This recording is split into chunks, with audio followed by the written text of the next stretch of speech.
219년 겨울 한중이었습니다. 유비는 마침내 한중왕에 올랐습니다. 조조와의 오랜 싸움 끝에 얻어낸 승리였습니다. 그는 자신의 장수들에게 포상을 내렸습니다. 관우는 전장군, 장비는 우장군, 마초는 좌장군, 황충은 후장군에 임명되었습니다. 그런데 한 사람의 이름이 빠져 있었습니다. 조운이었습니다. 장판파에서 유선을 구했던 그 조운, 한수에서 홀로 후위를 맡아 위나라 군대를 막아냈던 그 조운이 사방장군 명단에는 없었습니다. 조운은 이군장군이라는 직책을 받았습니다. 사방장군보다 한 단계 낮은 직책이었습니다. 도대체 왜 그랬을까요? 조운은 관우나 장비보다 능력이 부족했던 걸까요? 아니면 유비 세력 내에서 다른 역할을 맡고 있었던 걸까요? 그리고 후대 사람들은 왜 이 세 사람을 함께 묶어 이야기하는 걸까요? 오늘 우리는 정사 기록을 통해 관우, 장비, 조운 세 장수의 이야기를 파헤쳐 보겠습니다. 연희가 만들어낸 오해를 걷어내고 진수가 남긴 기록 속에서 세 사람의 진짜 모습을 찾아보겠습니다. 많은 분들이 삼국지연의를 통해 오호대장군이라는 말을 들어보셨을 겁니다. 관우, 장비, 조운, 마초, 황충, 이 다섯 사람이 유비의 최고 장수들이었다는 이야기 말입니다.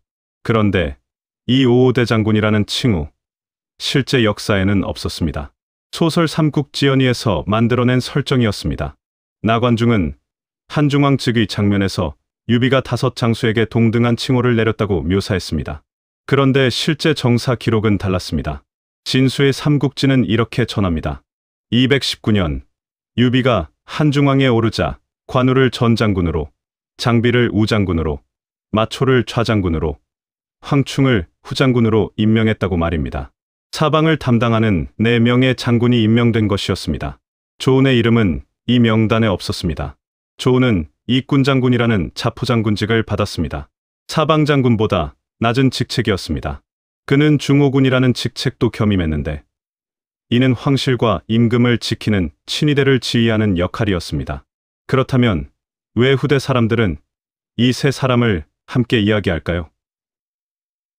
그것은 진수가 삼국지를 편찬할 때 관우, 장비, 마초, 황충, 조운 다섯 사람을 한 권에 묶어 기록했기 때문입니다. 촉서 제6권 관장마황조전이 바로 그것입니다. 진수는 이렇게 판단했던 겁니다. 이 다섯 사람이 유비 세력의 핵심 장수들이었다고 말입니다.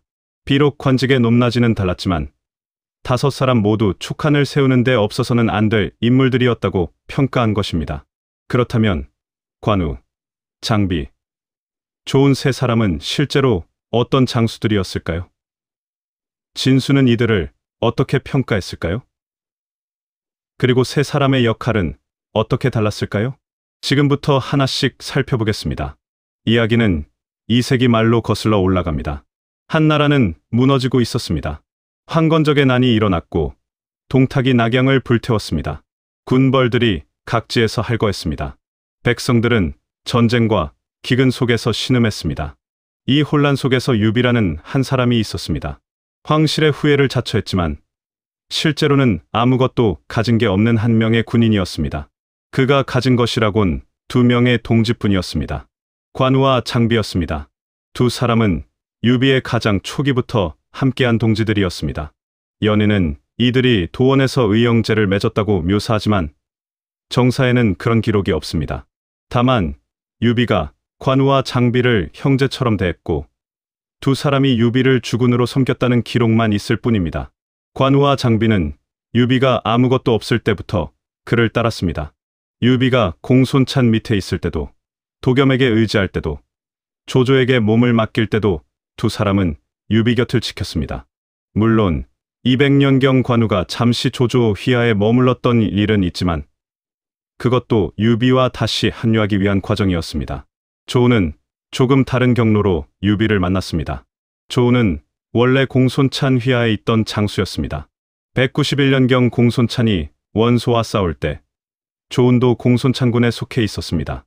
당시 유비도 공손찬 밑에 있었습니다. 이때 두 사람이 처음 만났습니다. 이후 조운은 고향으로 돌아갔다가 200년경 유비가 원소에게 의지하고 있을 때 다시 합류했습니다. 정사는 이렇게 전합니다. 유비는 조은과 같은 침대에서 잠을 잤다라고 말입니다. 유비가 조은을 얼마나 신임했는지 보여주는 대목입니다. 그렇게 세 사람은 유비의 핵심 장수가 되었습니다. 208년 적벽대전이 일어났습니다. 조조가 대군을 이끌고 남진했고 유비는 형주에서 도망쳤습니다. 이때 장판파에서 장비가 홀로 다리를 지켜 조조군을 막아냈습니다. 조우는 혼란 속에서 유비의 어린 아들 유선을 구출했습니다. 적벽에서 조조가 패하자 유비는 형주 남부를 차지했습니다. 214년에는 익주를 손에 넣었습니다. 219년에는 조조와 싸워 한중을 빼앗았습니다. 이제 유비는 한중왕이 되었고 세 장수에게 각자의 역할을 부여할 때가 왔습니다. 그렇다면 세 사람은 어떤 역할을 맡았을까요? 그리고 각자 어떤 공을 세웠을까요? 관우는 유비의 가장 신뢰받는 장수였습니다. 진수는 관우를 이렇게 평가했습니다. 만인지적이라 칭해진 당세의 호신이었다라고 말입니다. 호신은 범 같은 신하라는 뜻입니다. 용맹함을 상징하는 표현이었습니다. 조조의 참모 곽가도 관우와 장비를 만인지적이라 평가했습니다. 주유도 웅호지장이라 불렀습니다.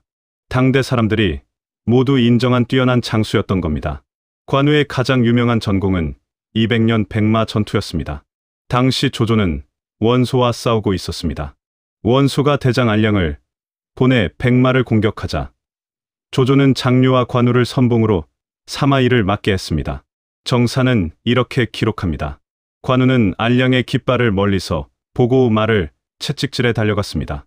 수만 명의 군사들 사이에서 알량을 찌르고 그 목을 베어 돌아왔습니다. 적진 한가운데로 돌진해 적장의 목을 베고 돌아온 것입니다.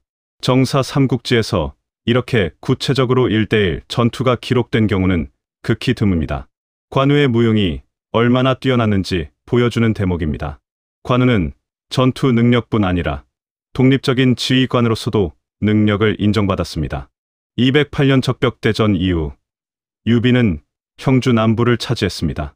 214년 유비가 익주로 들어갈 때 관우는 형주를 맡아 지켰습니다. 제갈량도, 장비도, 조은도 모두 유비를 따라 익주로 갔습니다. 오직 관우만이 형주에 남았습니다. 이것은 대단한 신임이었습니다. 형주는 유비 세력의 중요한 근거지였습니다. 북으로는 위나라, 동으로는 오나라와 접해 있었습니다. 관우는 이곳을 혼자 책임졌습니다. 219년 관우는 북쪽으로 진격했습니다. 번성을 공격해 위나라, 장수 우금의 7군을 격파했습니다. 우금은 항복했고 방덕은 죽었습니다. 관우의 위세가 화북을 뒤흔들었습니다. 조조는 수도를 옮길 생각까지 했다고 합니다. 하지만 관우에게는 치명적인 약점이 있었습니다. 진수는 이렇게 평가했습니다. 관우는 강이자긍했습니다. 굳세고 자부심이 강했다는 뜻입니다. 그리고 자신의 단점으로 인해 패망하게 되었으니 이치의 상례로다라고 기록했습니다. 관우는 자신의 능력을 믿었습니다. 그리고 다른 사람들을 낮춰보는 경향이 있었습니다. 유비가 한중왕에 오르며 황충을 후장군으로 삼자 관우는 이렇게 말했다고 합니다. 대장부는 결코 늙은 병졸과 나란히 설 수 없다. 오나라의 손권이 혼인, 동맹을 제안했을 때도 관우는 거절했습니다. 오히려 손권을 모욕하는 말을 했다고 전해집니다. 이것이 화를 불렀습니다. 219년 말 손권은 여몽을 보내 형주를 기습했습니다. 관우는 번성에서 퇴각했지만 이미 늦었습니다. 형주는 오나라 손에 넘어갔고 관우는 포위되어 죽었습니다. 관우의 죽음은 유비 세력에 엄청난 타격이었습니다. 형주를 잃었을 뿐 아니라 가장 뛰어난 장수를 잃은 것이었습니다. 유비는 관우의 복수를 위해 오나라를 공격했다가 이릉대전에서 대패했습니다. 진수는 관우를 이렇게 정리했습니다. 뛰어난 무용과 충성심을 가진 호신이었지만 오만함으로 인해 비극적 결말을 맞이했다고 말입니다. 그렇다면 장비는 어땠을까요? 장비는 관우와 함께 유비의 최초 동지였습니다. 진수는 장비를 관우와 함께 평가했습니다. 만인지적이라 칭해진 당세의 호신이라고 말입니다. 장비의 무용도 관우 못지않았던 겁니다. 장비의 가장 유명한 전공은 208년 장판파 전투였습니다. 조조가 대군을 이끌고 남진했을 때 유비는 백성들과 함께 남쪽으로 도망쳤습니다. 조조의 기병이 장판파에서 유비군을 따라잡았습니다. 이때 장비가 나섰습니다. 정사는 이렇게 전합니다. 장비는 20기의 기병을 이끌고 다리를 지켰습니다. 장비는 횃불 소리를 지르며 나는 장익덕이다. 나와 목숨을 걸고 싸울 자가 있느냐라고 외쳤습니다. 조조군은 감히 가까이 가지 못했습니다. 20명으로 조조의 대군을 막아낸 것입니다. 장비의 위세가 얼마나 대단했는지 보여주는 장면입니다. 장비는 전투에서만 용맹한 것이 아니었습니다. 독립적인 지휘관으로서도 능력을 보였습니다. 214년 익주 평정 과정에서 장비는 여러 성을 차지했습니다. 파서를 지키던 어만을 사로잡았는데 어만이 항복하지 않고 욕을 하자 장비는 그를 풀어주고 예우했다고 합니다. 이후 어만은 유비를 섬겼습니다. 219년 한중 공방전에서는 더욱 빛났습니다. 장비는 장압을 막아냈습니다. 장압은 위나라의 명장 중 하나였지만 장비에게는 상대가 되지 못했습니다. 이 공로로 장비는 우장군에 임명되었습니다. 하지만 장비에게도 치명적인 약점이 있었습니다. 진수는 이렇게 평가했습니다. 장비는 포기무은했습니다. 난폭하고 은혜롭지 못했다는 뜻입니다. 그리고 자신의 단점으로 인해 패망하게 되었으니 이치의 상례로다라고 기록했습니다. 장비는 아랫사람들에게 가혹했습니다. 특히 부하 장병들을 자주 채찍질했다고 합니다. 유비가 이를 경계하며 이렇게 말했습니다. 그대는 형벌로 사람을 죽이는 것이 이미 지나친데 또 매일 장정들을 채찍질하고 그들을 좌우에 두니 이것은 화를 초래하는 길이요. 유비의 경고는 현실이 되었습니다. 221년 유비가 오나라를 공격하기로 결정했습니다. 관우의 복수를 위한 전쟁이었습니다. 장비도 출정 준비를 했습니다. 그는 부하들에게 3일 안에 흰색 갑옷과 깃발을 준비하라고 명령했습니다. 관우를 애도하기 위한 것이었습니다. 부하 범강과 장달이 시간이 부족하다며 기한을 늘려달라고 요청했습니다.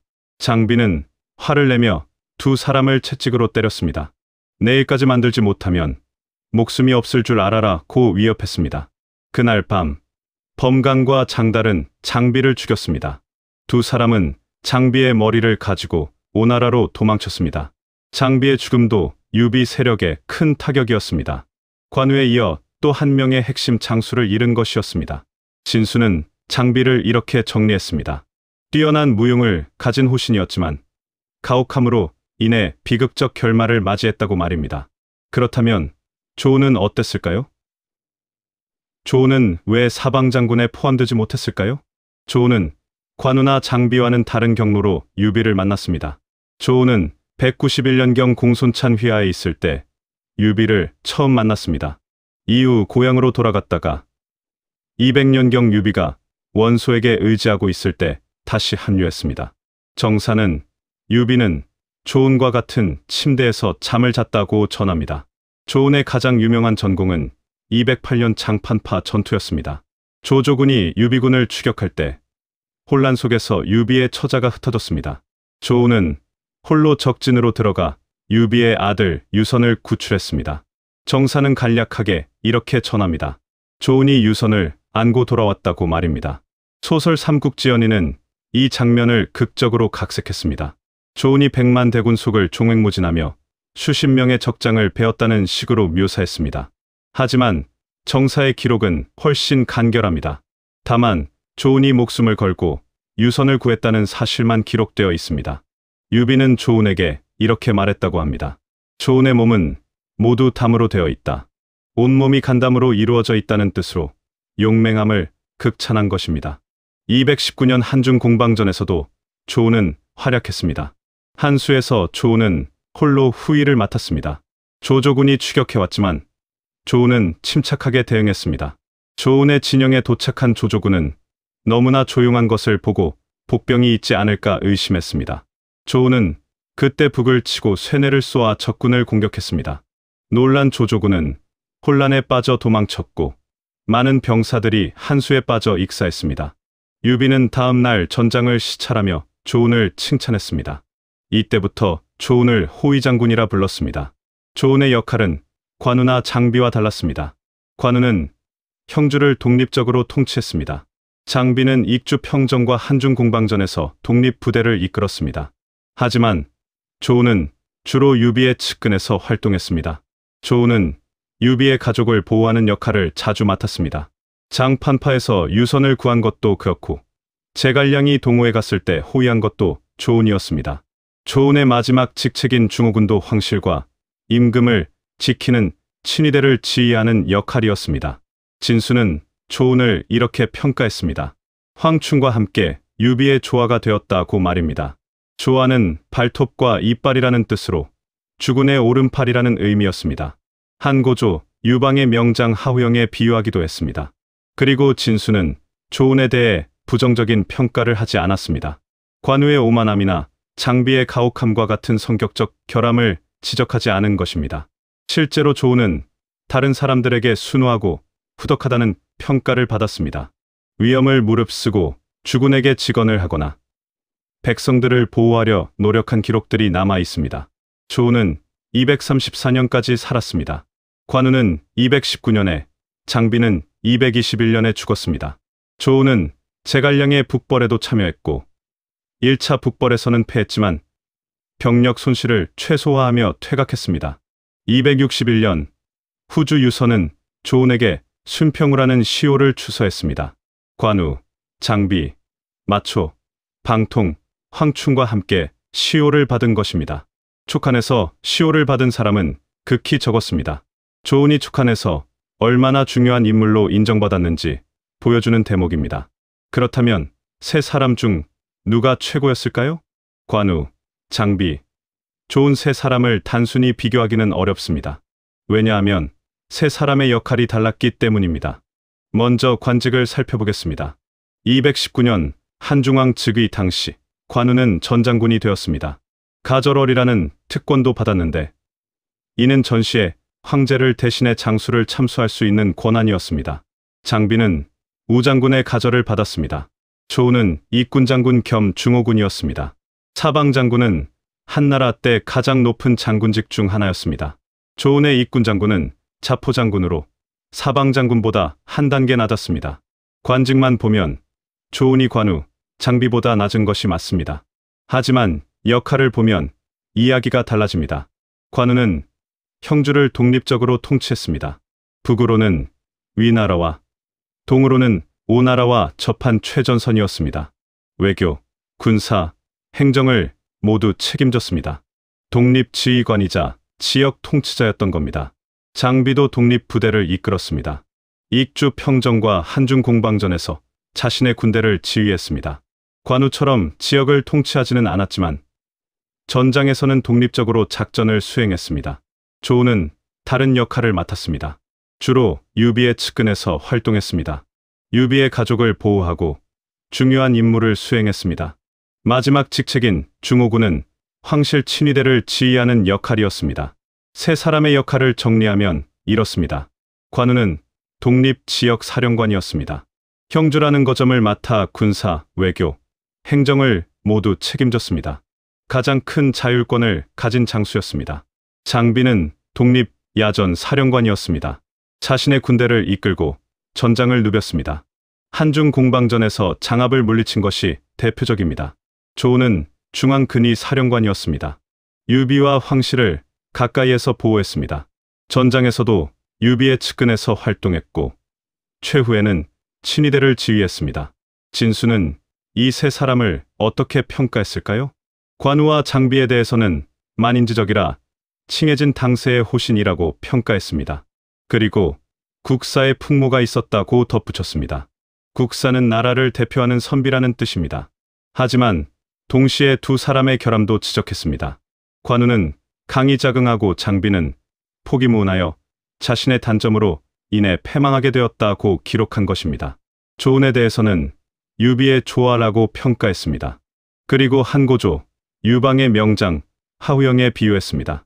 조운에 대해서는 부정적인 평가가 없습니다.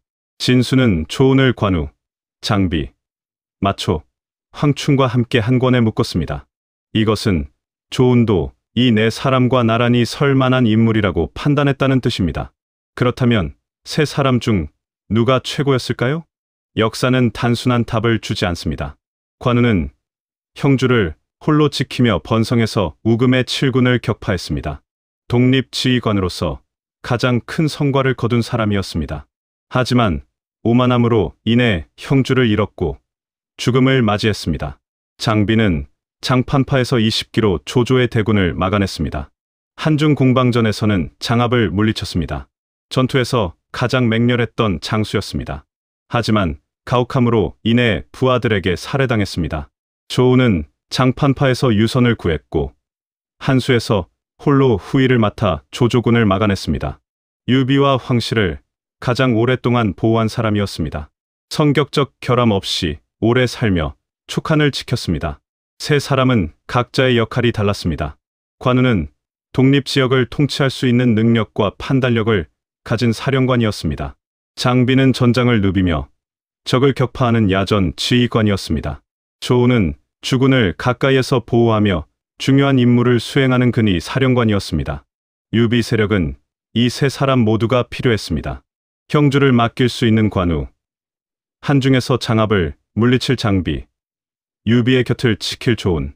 세 사람이 각자의 자리에서 최선을 다했기에 유비는 익주와 한중을 손에 넣을 수 있었습니다.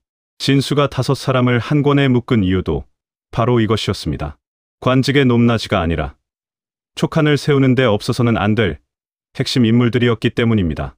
그렇다면 우리는 무엇을 배울 수 있을까요? 첫째, 능력은 다양한 형태로 나타난다는 것입니다. 관우의 독립, 지휘 능력, 장비의 전투 능력, 조은의 보호 능력. 세 사람 모두 뛰어났지만 그 모습은 달랐습니다. 둘째, 성격적 결함은 능력을 무너뜨릴 수 있다는 것입니다. 관우의 오만함과 장비의 가혹함은 결국 그들의 죽음으로 이어졌습니다. 아무리 뛰어난 능력을 가져도 자신의 약점을 관리하지 못하면 비극적 결말을 맞이할 수 있습니다. 셋째, 조직은 다양한 역할이 필요하다는 것입니다. 유비 세력이 강했던 이유는 관우, 장비, 조은이 각자의 자리에서 자신의 역할을 완벽히 수행했기 때문입니다. 역사는 누가 최고였는가라는 질문에 답하지 않습니다. 대신 누가 자신의 역할에 최적이었는가라는 질문에 답합니다. 관우는 형주 사령관으로, 장비는 야전 지휘관으로, 조은은 근위 사령관으로 각자 최적이었습니다. 세 사람 모두가 유비에게 없어서는 안 될 존재였습니다. 소설 삼국지연의는 이 세 사람을 5대 장군으로 묶어 동등하게 그렸습니다. 이것은 어쩌면 정확한 묘사였을지도 모릅니다. 관직은 달랐지만 세 사람 모두 촉한에게 없어서는 안 될 기둥이었기 때문입니다. 오늘 우리는 정사 기록을 통해 연희가 만든 오해를 걷어냈고 세 사람의 진짜 모습을 찾아보았습니다. 최고의 장수는 없었습니다. 다만 각자의 자리에서 최선을 다한 3명의 뛰어난 사람들이 있었을 뿐입니다. 세 사람은 모두 촉한 멸망 후에도 기억되었습니다. 관우는 후대의 무성왕, 관성대제로 추존되며 신으로 받들어졌습니다. 충의와 의리의 상징이 되었습니다. 장비는 민간에서 호탕한 영웅으로 기억되었습니다. 삼국지 평화에서는 주인공으로 등장하기도 했습니다. 조은은 완벽한 충신의 모습으로 전해졌습니다. 현대에 들어서도 재평가가 긍정적으로 이루어지는 몇 안 되는 인물입니다.